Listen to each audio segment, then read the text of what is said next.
அனைவருக்கும் வணக்கம். நம்மளுடைய லைக்கா GS10 அந்த DGPS உடைய ஒவ்வொரு ஆப்ரேட்டிங் ஸ்டெப்பை நம்ம பார்க்கலாம் ஸ்டெப் பை ஸ்டெப்பாக. அது சிம் கார்டு போட்டு எப்படி பண்ணணும் அப்படின்னு ஒரு வீடியோ போட்டிருந்தேன். ஆனால் இதுக்கு நம்ம ஃபோனில் உள்ள ஒய்ஃபை மூலமாக எப்படி கனெக்ட் பண்ணுறது அப்படின்னு கேட்டிருந்தாங்க. ஸோ அதுக்கு ஃபஸ்ட்டு நம்ம வழக்கம் போல் நம்ம இந்த ஜாப் கிரியேட் பண்ணணும், நியூ ஜாப்பு. ஸோ ஃபங்க்ஷன் அதில் நியூ ஜாப் வைக்குங்க. நியூ ஜாப் போயிட்டு வழக்கம் போல் நம்ம நேமில் ஏதாவது ஒரு நேம் நம்ம என்ன ஜாப் பண்ணுறோமோ அந்த ஜாப் நேம் டைப் பண்ணிக்கோங்க. டைப் பண்ணிவிட்டு அடுத்து சிஸ்டம் கோஆர்டினேட் சிஸ்டம் செலக்ட் பண்ணிக்கோங்க. செலக்ட் பண்ணிவிட்டு நம்ம எந்த UTM ஜோனில் இருக்கோம் அப்படிங்கிறத நீங்கள் செலக்ட் பண்ணிக்கோங்க. இப்போ நம்ம எங்கே சர்வே பண்ணுறோமோ அந்த UTM ஜோனை நீங்கள் செலக்ட் பண்ணிக்கோங்க. UTM 44 இல்லை புதுசாக வேறு ஜோன் நம்ம கிரியேட் பண்ணோம்னா நீங்கள் இதை செலக்ட் பண்ணிங்கன்னா இந்த மாதிரி நிறையா வரும். அதில் நீங்கள் நியூ போனீங்க அப்படின்னா நியூ போயிட்டு உங்களுக்கு தேவையான ஜோனை நீங்கள் செலக்ட் பண்ணிக்கிடலாம். ஸோ நம்ம எப்பவுமே 44 தான். ஸோ நான் என்ன பண்ணுறோம், UTM 44 நான் செலக்ட் பண்ணிக்கிறேன். நீங்கள் நியூவாக போனீங்கன்னா நியூவில் போயிட்டு அந்த நேமில் 44 இல்லை UTM 44 ஏதாவது ஒரு நேம் நீங்கள் செலக்ட் பண்ணிவிட்டு உங்களுடைய பொசிஷனில் 44 இருக்கணும். இதில் WGS இருக்கணும். செலக்ட் பண்ணிவிட்டு வெளியே வச்சு செலக்ட் பண்ணிங்கன்னா ஸ்டோர். இப்போ நம்ம செலக்ட் பண்ண நேம் இங்கே வந்துடும், UTM 44. இதை நீங்கள் செலக்ட் பண்ணிங்கன்னா இது உள்ளே இங்கே செட் ஆயிரும் UTM 44 அப்படின்னு. ஸோ இந்த மாதிரி உங்களுக்கு தேவையான ஜோன் நீங்கள் செலக்ட் பண்ணிக்கலாம். செலக்ட் பண்ணிக்கிட்டு ஸ்டோர் கொடுத்தோடனே கேமரா ஓப்பன் ஆயிரும். நம்ம பண்ணுற ஜாப்பை நம்ம ஃபோட்டோ வேணும்னா எடுத்து சேவ் பண்ணிக்கிடலாம், இல்லாட்டி நம்ம பேக் வந்துடலாம். அது முடிஞ்சு நம்ம ஜாப் நேம் வந்துடும். இப்போ அடுத்து நான் என்ன பண்ணோம்னா செட்டிங்ஸ், அதில் கனெக்ஷனில் ஆல் அதர் கனெக்ஷன். ஸோ கனெக்ஷனில் இந்த ஆல் த கனெக்ஷன் போய்க்கிங்க. அதில் போயிட்டு அதில் பார்த்தீங்கன்னா நம்ம இப்போ சிம் கார்டு போட்டிருந்தோம்னா அதில் தெரியுது. இப்போ நான் ஒய்ஃபைல பண்ண போகிறேன். அப்போ ஒய்ஃபை எங்கே இருக்குன்னா நம்ம இதில் நம்ம இது பேர் உங்களுக்கு தெரியும், CS. இதுதான் நம்மளுடைய கண்ட்ரோலர். ஸோ கண்ட்ரோலில் இந்த CS இன்டர்நெட் இருக்குல்ல, இன்டர்நெட், அதை நீங்கள் செலக்ட் பண்ணிங்கன்னா செலக்ட் பண்ணிவிட்டு எடிட் போகணும். எடிட்டில் போயிட்டீங்க அப்படின்னா அதில் யூஸ் ரிட்டர்ன் கனெக்ஷன் CSன்னு இருக்கும். அதை நீங்கள் அன்டிக் பண்ணி இருந்தால் நீங்கள் என்ன பண்ணி டிக் பண்ணிக்கோங்க. டிக் பண்ணிக்கிட்டு கனெக்ட் யூசின்னு இருக்கும். அதை நீங்கள் கிளிக் பண்ணிங்கன்னா நீங்கள் சிம் கார்டு போட்டிருந்தீங்கன்னா CS மோடம் செலக்ட் பண்ணலாம். இல்லை நம்ம இந்த மாதிரி ஒய்ஃபை கனெக்ட் பண்ணோம்னா இந்த WLAN இருக்கும். ஸோ அதை நீங்கள் செலக்ட் பண்ணிங்கன்னா அது கேட்கும். நீங்கள் அதில் நீங்கள் சர்ச் கொடுத்தீங்கன்னா அது நம்ம எங்கே அந்த ஹாட்ஸ்பாட் என்ன இருக்கணும் அப்படின்னு காட்டும். ஸோ நமக்கு தேவையான என்ன பண்ணலாம், நம்ம எந்த ஃபோனில் நம்ம ஆன் இருக்கணும் ஹாட்ஸ்பாட்டாக அதை என்ன பண்ணுங்க செலக்ட் பண்ணிக்கிட்டு அதில் பாஸ்வேர்ட் கொடுத்தீங்கன்னா அந்த பாஸ்வேர்டை போட்டிங்கன்னா அது உங்களுக்கு கனெக்ட் ஆயிரும். கனெக்ட் ஆன பிறகு ஓகே பண்ணிடணும். பண்ணிட்டீங்க அப்படின்னா இந்த மாதிரி சர்ச்சிங் ஆகும். சர்ச்சிங் ஆகிட்டு வெளியே வந்துடும். இப்போ அடுத்து நம்ம எப்பயும் போல் பண்ணுற மாதிரி GS ரோவரை கிளிக் பண்ணிவிட்டு நம்மளுடைய ப்ளூடூத்தை செலக்ட் பண்ணணும் ஆண்டனாவில். ஸோ ப்ளூடூத்தை நம்ம செலக்ட் பண்ணிட்டு ரேட்டில் போயிட்டு நம்ம சர்ச் கொடுத்தோம்னா நம்ம எந்த ஆண்டனாவை கனெக்ட் பண்ணணுமோ அந்த ஆண்டனாவோட இது அதில் வரும். நம்ம அதை இது பண்ணணும், செலக்ட் பண்ணிட்டா போதுமானது.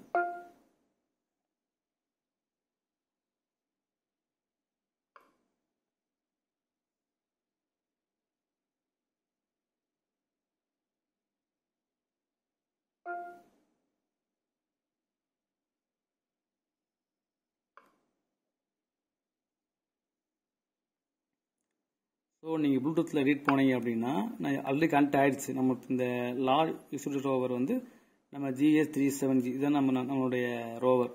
அதை செலக்ட் பண்ணிவிட்டு அதெல்லாம் கனெக்ட் ஆகிருக்கு. ஸோ என்ன பண்ணீங்க, ஓகே பண்ணிடணும். ஓகே பண்ணிவிட்டு அடுத்த வழக்கம் போல் நம்ம என்ன செய்யணும்னா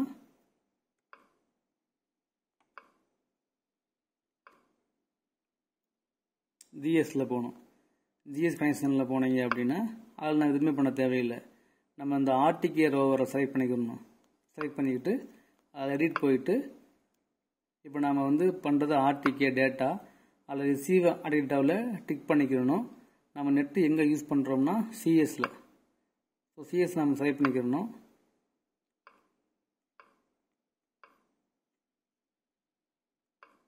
அடுத்து ஆர்டிகே ஃபார்மேட்டில் RTCM v3 இதெல்லாம் காமன் தான். இதெல்லாம் பண்ணிக்கிட்டு அடுத்து ஆர்டிகே நெட்வொர்க் போயிடணும். நெட்வொர்க் போயிட்டு யூஸ் ஆர்டிகே டிக் பண்ணிக்கணும். நெட்வொர்க் டைப்பில் நியரஸ்ட் செலக்ட் பண்ணிக்கணும். செலக்ட் பண்ணிவிட்டு ஓகே.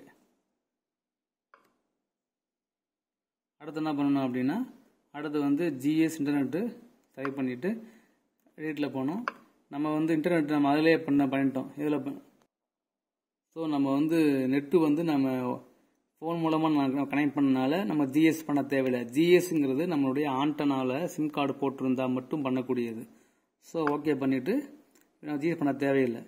திரும்ப அடுத்து என்ன பண்ணோம்னா ஆர்டிகேவை செலக்ட் பண்ணிக்கிட்டு கண்ட்ரோல் இருக்கும். கண்ட்ரோலில் போனீங்க அப்படின்னா கண்ட்ரோலில் வந்து இன்டர்நெட் போர்ட்டில் சிஎஸ் இன்டர்நெட் 1 சர்வர் டு யூஸில் CORSன்னு இருக்கும். நீங்கள் இதுக்குள்ளே போனீங்க அப்படின்னா நம்ம இந்த சிஸ்டமை இந்த கண்ட்ரோலரை எந்த சிஸ்டமில் லிங்க் பண்ணணுமோ அந்த சிஸ்டமுடைய ஐபி அட்ரஸ்ஸு ஐபி போர்ட்டு இதுக்குன்னு உள்ள யூசர் நேமு ஐடி பாஸ்வேர்டு எல்லாமே வரும். நீங்கள் அதை என்ன பண்ணணும்னா ஏற்கனவே அதை வச்சுருப்பாங்க செலக்ட் பண்ணி நீங்கள் அதை என்ன பண்ணணும், நீங்கள் அதை செலக்ட் பண்ணிக்கிட்டு ஓகே பண்ணிடணும்.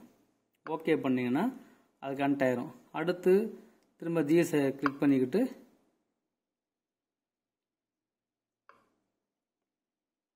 கண்ட்ரோலு அடுத்து எதுவும் தேவையில்லை.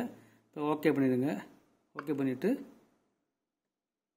திரும்ப செட்டிங்ஸில் கனெக்ஷனில் ஆதார் கனெக்ஷனில் ஃபங்க்ஷன் கனெக்ட் கொடுத்தோம்னா அது வந்து கனெக்ட் ஆயிரும். இப்போ நான் வந்து ரூமுக்குள்ளே பண்ணுறதுனால உங்களுக்கு வந்து இந்த ப்ளஸ் சிம்பிள் வந்து பெருசாக இருக்குது. இதுவே நீங்கள் வெளியே ஆண்டனா கனெக்ட் பண்ணியிருந்தீங்கன்னா இந்த ப்ளஸ் சிம்பிள் வந்து உங்களுக்கு குட்டி ஆயிரும். இப்போ நான் ஆண்டனா நம்ம பாருங்கள் லிங்க் ஆகிடுச்சு. இப்போ 14 நமக்கு சைட்டில் நம்ம காட்டுது. ஸோ நம்மளுடைய ஆண்டனாவும் கண்ட்ரோலரும் நம்ம ஒரே பாக்ஸ்குள்ளே தான் இருக்கும். ஸோ நம்ம ரெண்டையுமே நம்ம மாற்ற மாட்டோம், மேக்ஸிமம் மாற்ற மாட்டோம், ஒன்றா தான் கனெக்ட் பண்ணியிருப்போம். அதனால் நீங்கள் ஆண்டனாவை ஆன் பண்ணிவிட்டு நீங்கள் கண்ட்ரோல் ஆன்னாலே அதில் இனிமே கனெக்ட் ஆகிடும் ப்ளூடூத்தில். ஸோ இதுதான் பார்த்தீங்கன்னா இதனுடைய சிம்பிள் ஸ்டெப்பு.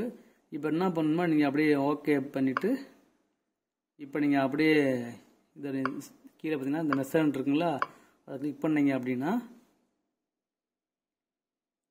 இந்த மாதிரி வந்துடும். நம்ம என்ன பண்ணதில்ல பாயிண்ட் அடியில் நம்ம மிஷின பாயிண்ட் அடியில் நம்ம எஃப்எம்பியில் உள்ள பாயிண்ட்டோ இல்லை நம்ம சர்வே பண்ணுற பாயிண்ட்டையோ வந்து ஒன்று செலக்ட் பண்ணிக்கிட்டு நம்ம எங்கே வைக்கணுமோ நம்ம அங்கே வச்சு நாம் இது பண்ணணும். மெசேஜ் கொடுத்தோம்னா இந்த மாதிரி செகண்ட் ஸ்க்ரீனில் வந்து டைம் ஓடிக்கிட்டு இருக்கும், இந்த மாதிரி ஓடிக்கிட்டு இருக்கும். ஸோ நமக்கு எவ்வளோ செகண்ட் நமக்கு வேணுமோ நம்ம ரன் பண்ணிவிட்டு ஸ்டாப் பண்ணிவிட்டு அப்புறம் நம்ம ஸ்டோர் பண்ணோம்னா சேவ் ஆயிரும். அவ்வளோதான். அது கூட பார்த்தீங்க அப்படின்னா ஒய்ஃபை மூலமாக பண்ணுறதை விட நம்ம சிம் கார்டு வச்சு பண்ணுறது பெஸ்ட்டு. ஏன்னா நமக்கு ஃபோனில் கூட நமக்கு கால் வரும், கட் ஆகும். ஆனால் பார்த்தீங்கன்னா ஒய்ஃபைல பார்த்தீங்கன்னா கட் ஆகும். சிம் கார்டுனா ஒரு பெர்மனண்ட் சிம் கார்டை வாங்கி நம்ம கண்ட்ரோலர்லேயே போட்டுக்கோங்க. இல்லாட்டி நம்ம ஆண்டனாவிலே போட்டுக்கிடலாம். ஆண்டனாவிலே சிம் கார்டு போடலாம், கண்ட்ரோல்லையும் சிம் கார்டு போடலாம். போட்டு பண்ணிக்கோங்க. இந்த ஸ்டெப்பை நீங்கள் ஞாபகம் வச்சுக்கோங்க.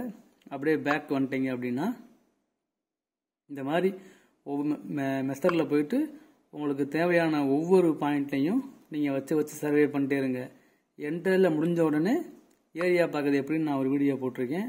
அது நீங்கள் பார்த்தீங்கன்னா உங்களுக்கு ஏரியா பார்க்க தெரியும். இதுதான் அதனுடைய இது. எந்த விதமான ரொம்ப சிம்பிள் தான் இந்த இன்ஸ்ட்ருமெண்ட்டில் பண்ணக்கூடியது. ஸோ அதாவது இதை மட்டும் நீங்கள் ஞாபகம் வச்சுங்க. உங்களுக்கு டவுட் இருந்தால் கமெண்ட்டில் கேளுங்க. தேங்க்யூ.